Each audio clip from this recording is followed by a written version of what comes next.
Here's why you play Biron in the EXP lane in honor of kings. First off, he possesses high sustain with his healing mechanics, allowing him to stay in fights longer than most bruisers. He has powerful crowd control with his enhanced skills, making it difficult for enemies to escape or counter him. Biron also boasts excellent burst damage with his enhanced abilities, allowing him to quickly eliminate targets. However, he is very reliant on energy management, requiring careful usage of his skills to maximize his impact. He also has limited mobility outside of his second skill, making positioning crucial.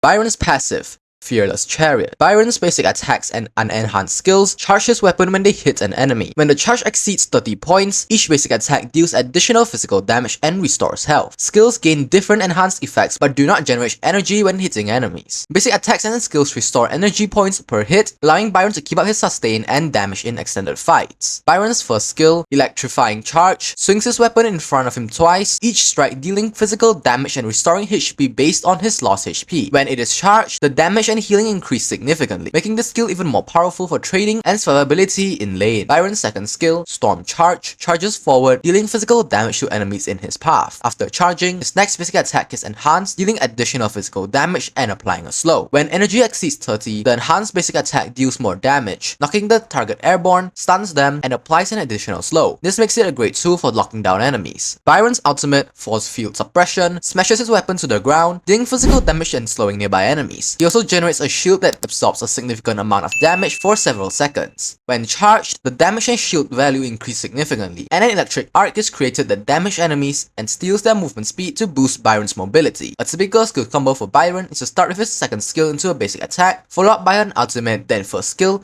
and another basic attack to end the combo off. This maximizes his damage, crowd control, and sustain. Moving on to builds, a G build, Boots of Resistance, Axe of Torment, Frostgar's Embrace, Pure Sky, Cuirass of Savagery, and finally, Demon's Bane. These are arcanas that go along with this build. As for common skills, the best common skills for Biron in my opinion is Flash, as it helps compensate his lack of mobility, allowing him to reposition in fights or escape dangerous situations. Biron counters squishy heroes and those who lack mobility since he can lock them down with his crowd control and burst them with his enhanced skills. However, he struggles against heroes with strong crowd control or high mobility, as they can kite him and prevent him from charging his weapon efficiently. Prioritize leveling up first skill for sustain and damage, with second skill as a backup for mobility and crowd control. Biron excels in extended fights due to his sustain and energy-based enhancements, so avoid quick trades and instead look for longer skirmishes where you can build up charges. Managing your energy is crucial. Only engage when you have enough energy to enhance your skills, especially your second skill and ultimate, as these give you crowd control and extra survivability. Always look for opportunities to catch enemies off guard with your enhanced second skill, as the knockup and stun can set up kills for your team. Use your ultimate when fully charged to maximize its damage, shielding, and mobility steal. Since Biron has limited mobility outside of his second skill, positioning is key. Try to engage from angles where enemies can't easily escape or counter you. Lastly, adjust your build to counter enemy heroes, and if you're against high burst damage, build more defensive items. While against tanky enemies, focus on damage penetration to maximize your impact in fights.